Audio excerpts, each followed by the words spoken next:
They called it the Steel Dome. A shield of machines, radar, and missiles worth nearly $500 million. Erdogan stood before the flashing lights, declaring it would inspire friends and terrify enemies. But what he did not say is where the shield might travel next. Whispers echo from Anatolia to the Sahel. Could AES, Burkina Faso, Mali, Niger, be the first to receive Turkey's secret weapon? If so, the skies of Africa may never look the same again. Stay with us, like, comment, and subscribe, because this story is only beginning. On August 30th, Turkey officially unveiled the Steel Dome. Its first fully integrated air defense network. 47 vehicles, packed with radars, anti-aircraft guns, and electronic warfare units, rolled into formation as Erdogan called it a watershed moment. For Ankara, this system means sovereignty after years of dependence. Yet behind the celebration lies a deeper shift. Turkey is no longer waiting for NATO's approval. And in Africa, leaders of AES watched closely.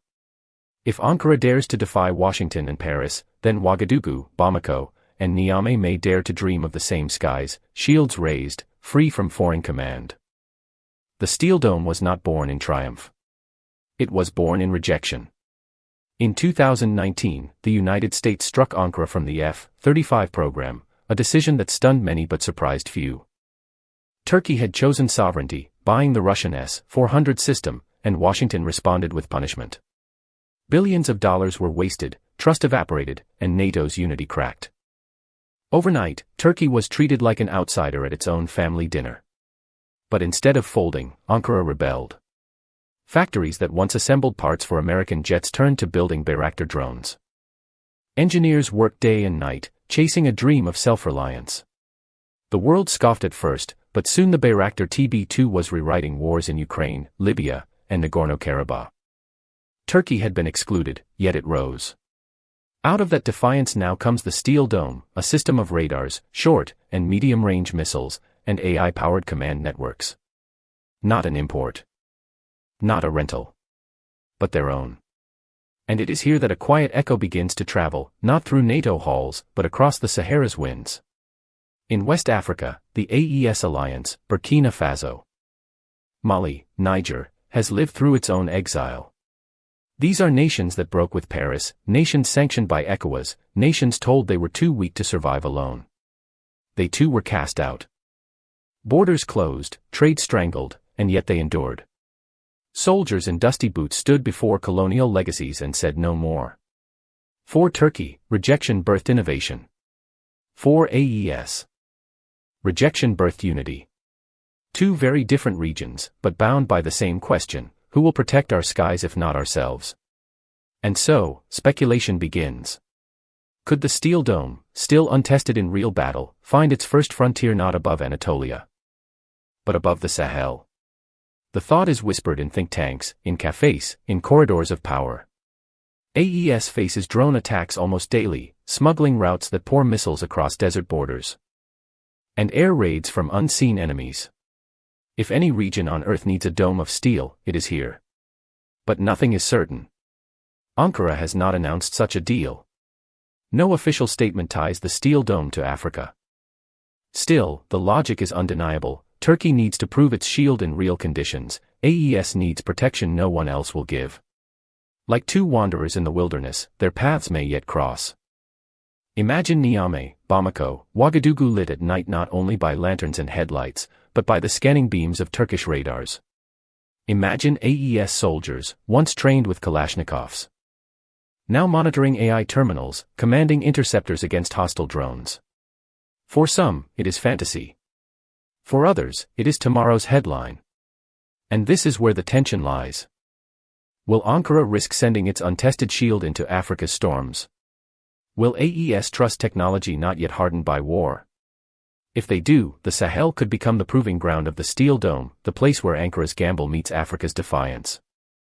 If you believe Africa's skies deserve the same shield of sovereignty, share your thoughts in the comments below. Because this is not just about missiles or radars. It is about dignity. It is about the right of a people, whether in Anatolia or the Sahel, to say, our skies, our rules. They call it the Steel Dome, but the name inevitably invites comparison. Israel's Iron Dome has been in service since 2011, intercepting rockets with a success rate reported above 90%. It is battle-hardened, tested in Gaza, in Lebanon, in every flare-up that turned night skies into firestorms. When Israelis sleep, they trust a system that has proven itself under relentless barrages. That is why the world knows the Iron Dome, not as theory, but as fact. The Steel Dome, by contrast, is still a promise. Turkey unveiled its first batch in 2024, proudly showing radars, missile batteries, and electronic warfare vehicles. Erdogan called it a watershed. But beneath the triumph lies uncertainty. No missile has yet been intercepted under real combat conditions. No commander has had to decide, within seconds, whether to launch. It is a shield without scars. A sword without blood. That makes it both powerful and fragile at the same time. And this tension raises the critical question: where will the Steel Dome be tested? Where will it earn the legitimacy that only war can confer? Some analysts whisper the answer may not be in Anatolia. For Turkey, to fight under NATO's umbrella is complicated. Any conflict near its borders risks escalation with Russia, Syria, or even the West itself. Testing the dome there is politically risky. But thousands of miles away, in the Sahel, skies are already burning. Every week, AES forces report drone attacks. Convoys are ambushed by rockets smuggled through desert routes. Villages hear the buzz of unmanned aircraft before dawn and brace for fire. Here, war is not theoretical. It is daily. And here, perhaps, the Steel Dome could find its first battlefield. Not as a charity, but as a transaction. Turkey needs a partner to showcase its creation. AES needs a shield no one else will provide. Israel will not share its Iron Dome with Africa. Washington will not gift Patriot batteries to governments that broke with Paris. But Ankara might see opportunity. Imagine the symbolism. The first foreign deployment of Steel Dome, not in Europe, not in the Middle East, but in Africa. In Niamey, Bamako, Ouagadougou. Radars scanning the Sahel's endless horizon. AES soldiers standing shoulder to shoulder with Turkish engineers. Proving that sovereignty can be built, not begged. Of course, it remains speculation. No contracts have been signed, no deliveries announced. But power often begins with whispers. The same way people once scoffed at Bayraktar drones before they dominated global headlines, so too they now wonder, could the Sahel be the Steel Dome's proving ground? If you believe Africa should not remain defenseless under foreign skies, tell us in the comments. Would you support AES receiving Turkey's shield? Or should Africa build one of its own? Your voice matters, because the debate is not just about weapons, it is about dignity. The comparison with Iron Dome is more than technical. It is historical. Israel built its shield because it could not rely on others. It learned that every nation must guard its own skies. Turkey builds its dome now for the same reason. Rejection taught it self-reliance. AES may soon face the same choice, to keep waiting for outsiders, or to seize technology and defend itself.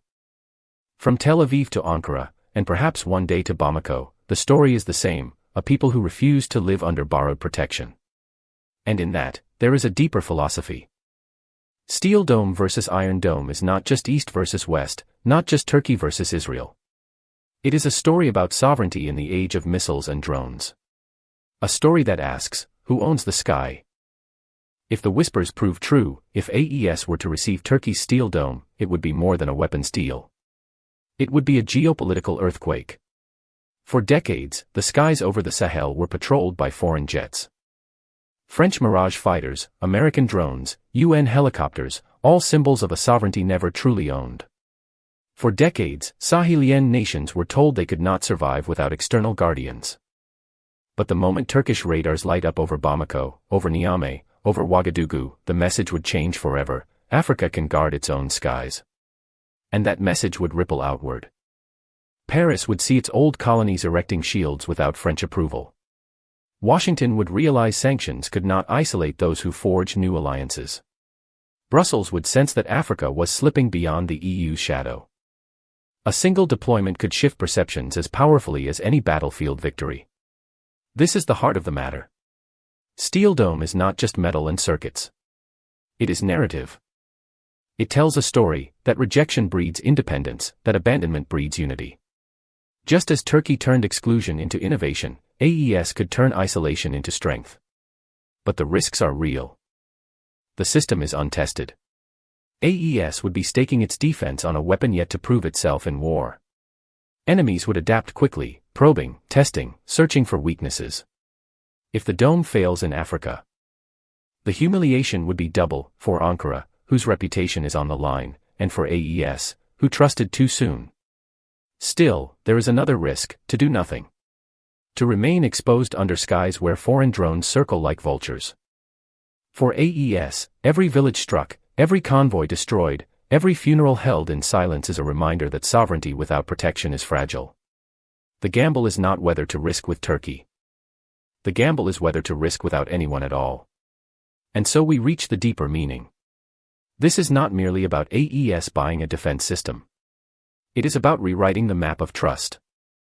For centuries, technology flowed one way, from west to Africa, with strings attached, with conditions and control. A steel dome in the Sahel would invert that flow, sovereignty shared between two non-Western powers. A partnership built on defiance, not dependency. Picture the symbolism again. Turkish engineers training AES officers in Niamey. Radars rising in desert sands. A new chapter written without Parisian oversight or American contracts. To friends of sovereignty, it would inspire. To enemies of independence, it would terrify. If you believe such a deal would strengthen Africa's hand, say it in the comments. If you fear it would only deepen dependence, say that too. Because this debate is not for leaders alone. It belongs to all who care about freedom. In the American imagination, sovereignty often looks like a frontier, a cabin with its own rifle. A ranch guarded by its own fences. In Africa, sovereignty may one day look like radars sweeping the sky. Different landscapes, same principle: protection defines independence. That is why the possibility of AES acquiring Steel Dome matters far beyond military strategy. It is a test of whether Africa can step into a world where alliances are chosen, not imposed. A world where security is not rented from old masters, but built with new partners. From Anatolia to the Sahel, the arc of this story bends toward dignity. No one can say when or if the deal will happen. But even the possibility sends a message: the age of helpless skies is ending. And yet, here lies the unspoken danger. The Steel Dome, for all its promise, has never faced real war. No missile intercepted, no drones destroyed, no commander forced to choose life or death in seconds. It is a weapon still in rehearsal, a shield still waiting for its baptism of fire. If AES were to accept it, the Sahel would become the proving ground. The first battlefield. And with that honor comes risk. Because if the dome succeeds, it will be hailed as a triumph of defiance, Turkey vindicated. AES protected, a new chapter in sovereignty. But if it fails, then the Sahel pays the price in blood. Enemies would not wait politely. They would swarm the skies with drones, rockets, decoys, probing for weakness. Every failure would be recorded, broadcast, weaponized in propaganda. And every village unprotected would remind people: sovereignty is not given by machines. It is earned through sacrifice. This is the twist that makes the whispers so haunting. For Ankara, sending the Steel Dome abroad would be bold, but survivable. For AES, staking their skies on an untested system could be existential. A nation can endure sanctions, borders closing, even hunger. But to lose faith in the shield above you, that is to lose faith in tomorrow. And yet, what choice is left? Doing nothing leaves the Sahel naked. Its skies controlled by outsiders, its people at the mercy of raids and drone strikes. Perhaps it is better to risk with steel than to suffer without hope. The Americans once tested the Patriot system in the Gulf War. The Israelis tested Iron Dome under fire from Gaza. Every shield begins unproven. Only blood and fire right its reputation. So maybe, just maybe, history has chosen the Sahel to write the Steel Dome's story. Maybe Niamey, Bamako, and Ouagadougou will be remembered as the skies where Turkey's gamble met Africa's defiance. What is certain is this: weapons are never just steel. They are destiny. They bind the fate of nations, the hopes of generations, to circuits and code. For Turkey, the Steel Dome is the fruit of defiance. For AES, it could be the cost of freedom. The steel dome is more than steel. It is a question. A wager. A vision. For Turkey, it is the answer to rejection. For AES, it could become the answer to survival. One shield, two continents, the same longing, skies free from foreign command. But the choice will not be easy. To accept the dome is to risk becoming the battlefield where it is tested.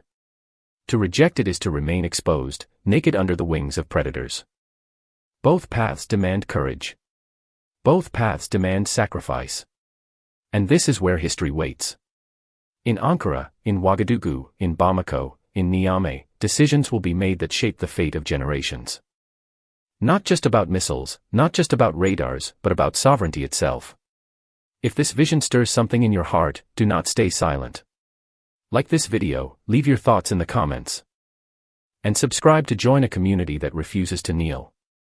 Because sovereignty is not a gift. It is a fire. And now it is our turn to keep that fire alive.